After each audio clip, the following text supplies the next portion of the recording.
What's up guys, it's Adrian. I'm gonna take you through exactly what I did step by step on how I made over $250 from my music over the past month. So first off, what I'm gonna show you is gonna be part of a formula that I actually created, and I call it the 7 levers of growth. And the reason I call this is because there's 7 levers that you will have to pull in order to build yourself into a powerful musician or powerful brand.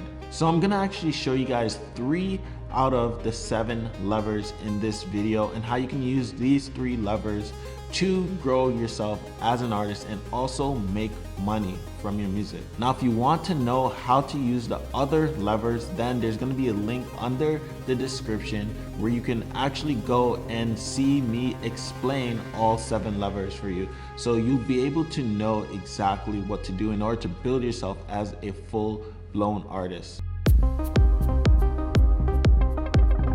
So in this video, I really want to focus on how you can make your first $100 from your music. And to start this off, I actually want to show you my Distrokid. I use Distrokid as my distributor because for $20, I can upload an unlimited amount of music and start making money from my music. So for $20, I could distribute my music to all the platforms. So I'm gonna take you into my Distrokid and actually show you a cost breakdown of how I was able to make over $250. But just keep in mind, I want you to focus on how to make your first $100 using these exact methods. So if you look here, the first thing you see is that the stores are typically on a 2 to 3 month delay. If you see not yet reposted below, it means that royalties have not been released yet. So Distrokid has a delay of 2 to 3 months. So depending on what distributor you use, you'll be able to collect money faster or around 2 to 3 months. So let me show you a breakdown of my Distrokid sales over the past 2 months. All right guys, if you're new to this channel, don't forget to hit the like button, subscribe to the channel, and drop a comment below. So you can see the breakdown by artists, by songs, and by service. So if I click by songs, you can see that these are all self-released songs. So when it comes to making money from your music, obviously you'll make the most money from your music if you self-release it. So now this is really a trade-off. The reason you want to go with record labels is because of their relationships in the industry and because of their distribution. But if you know how to market yourself and know how to get your music out there and make sales from your music, you can self-release your music and make 100% of the revenue versus a small fraction. I released a lot of music on record labels and have not received any money from a lot of these labels. But as you can see with some of the methods that I'm gonna show you, I was able to make over $250 with only a few steps of the 7 levers strategy that I'm going to show you. So you can see the breakdown of how much money I made per songs. And you can see that I'm making 100% of each. So now let me show you the breakdown by service. You can see that for iTunes, I've only made $5. For Spotify, I've made $160, and these are 50 cents. Again, these numbers are not in reflection of all my revenue. This is just for the past 2 months. Now really, if you look at these numbers, you can see that majority of my revenue is coming from Spotify. A lot of my revenue also comes from Beatport, but again, it's not reflected on this as yet. Now, because Spotify is my #1 revenue stream, don't you think it would make sense for me to focus my efforts on Spotify? Right, so I'm gonna show you exactly how I was able to make this amount of money on Spotify. Now, my first tip when it comes to making money from your music is that your music has to be good. If your music is not good, it's not going to get the amount of shares and purchases that you would like. So it's best to produce music that is of high quality. Now the question is that what if you don't know if your song is of high quality? Well, the best thing I would recommend you to do is to actually go to the charts in your genre and see what the top 10 tracks are. And based on the top 10 tracks, you try to make something similar to those top 10 tracks. That's how you know that your quality is going to be high, because if these tracks made it to the top 10 and you made a song that is similar to the top 10, then obviously the social proof is there, so you know that your song is going to perform well. So first thing is your song has to be high quality.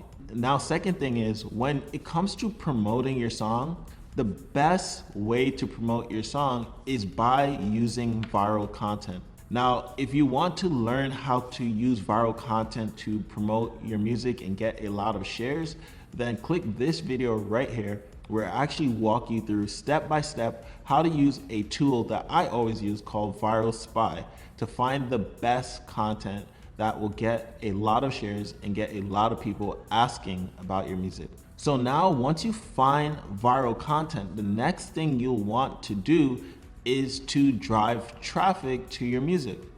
Now there's a few ways to drive traffic to your music, and that is step number 2 and 3. But step number 2, or tip number 2, is advertising.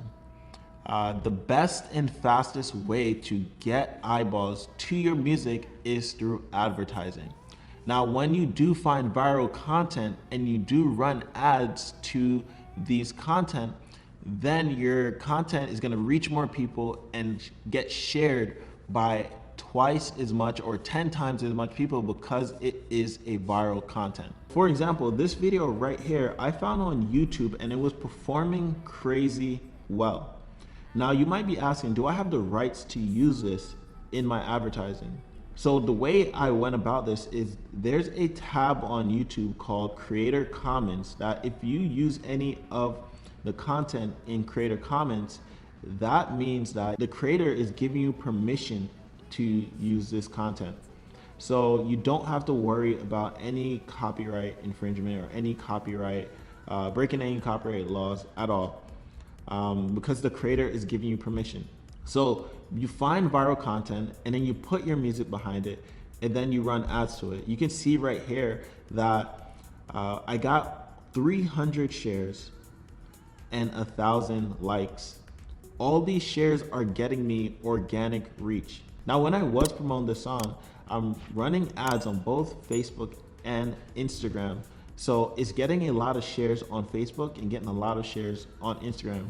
And also there is a link to my song in the caption. So it's driving a lot of traffic to this song, which is why you see that my Spotify plays are so high. Now, if you want to know how to run Facebook ads for your music, click this video right here, and it's going to walk you through exactly what to do and how to run Facebook ads for your music. I'm getting this amount of streams because of this method, and also because of getting my music on Spotify playlists. But before I go over Spotify playlists, I want to show you the kind of ads that I've been running for my Facebook ads. They're all really simple, and basically they all lead to a hyped it link that allows people to download my song or stream my song. Really basic.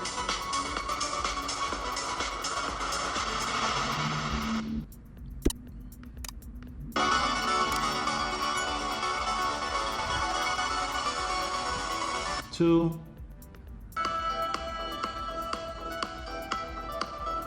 three,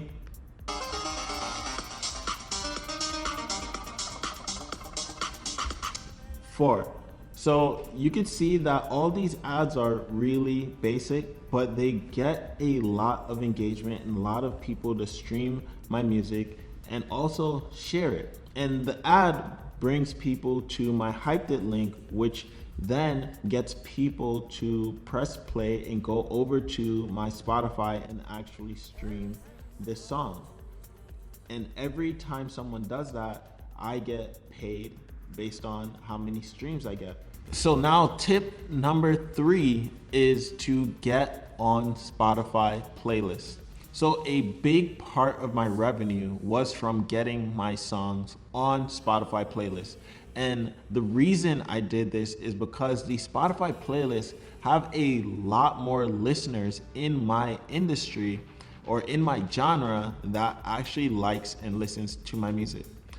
And the more people on these playlists that listen to my music and like my music and save my song, the more Spotify algorithm is going to push that song to a lot more people. Now, if you want to know how to find Spotify playlists and do research on Spotify playlists, then click this video right here, and it's going to show you step by step on how to find and locate Spotify playlists that you can get your music on. Yes, it does cost money to get onto these playlists. Sometimes it costs $20, $30, $40, sometimes $100 to get on these playlists.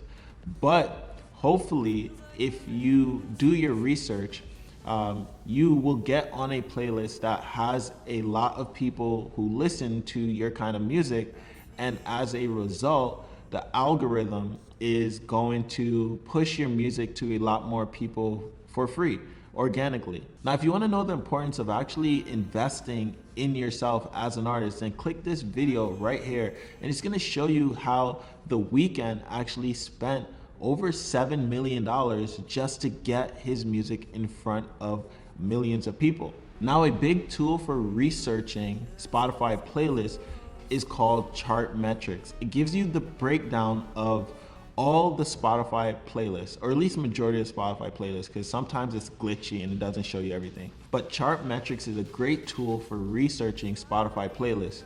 And the reason you want to research these Spotify playlists is because a lot of the playlists buys fake followers or buys streams. You do not want to get your music on those playlists.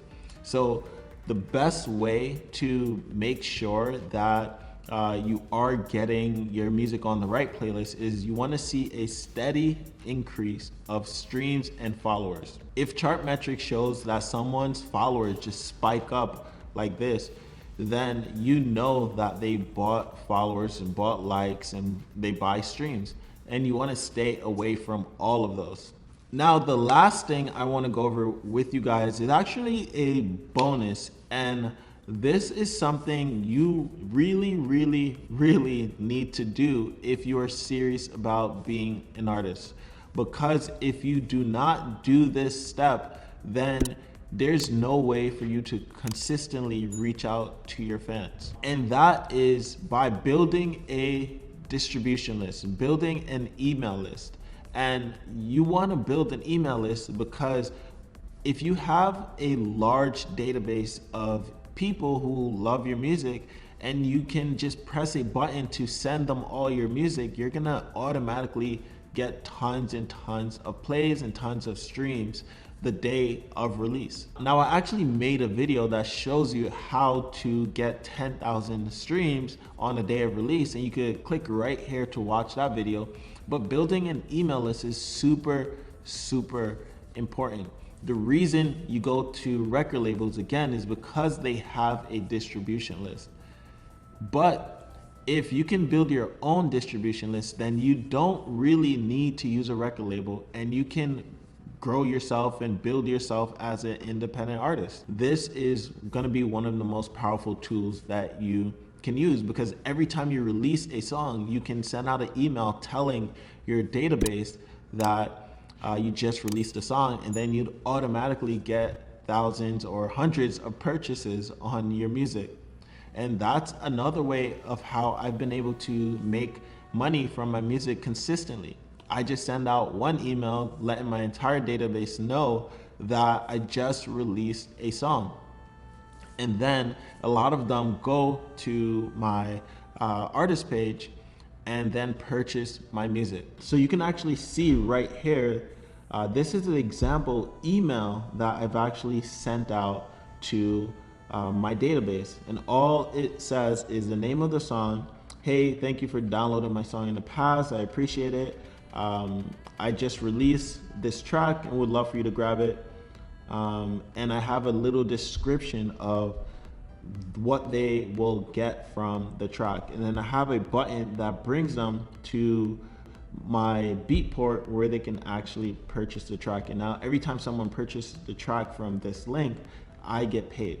So again, guys, this is only 3 of the 7 methods from the 7 levers of growth strategy that I created. And if you want to learn more about the rest of the strategies, then there's going to be a link under this video that you can click and find out the other 4 steps. Now, if you found value from this video, don't forget to hit the like button, subscribe to the channel, and drop a comment below. All right, guys, so I hope you found value from this video, and I just want to take a second to at least acknowledge a lot of you guys for being out there and hustling and grinding.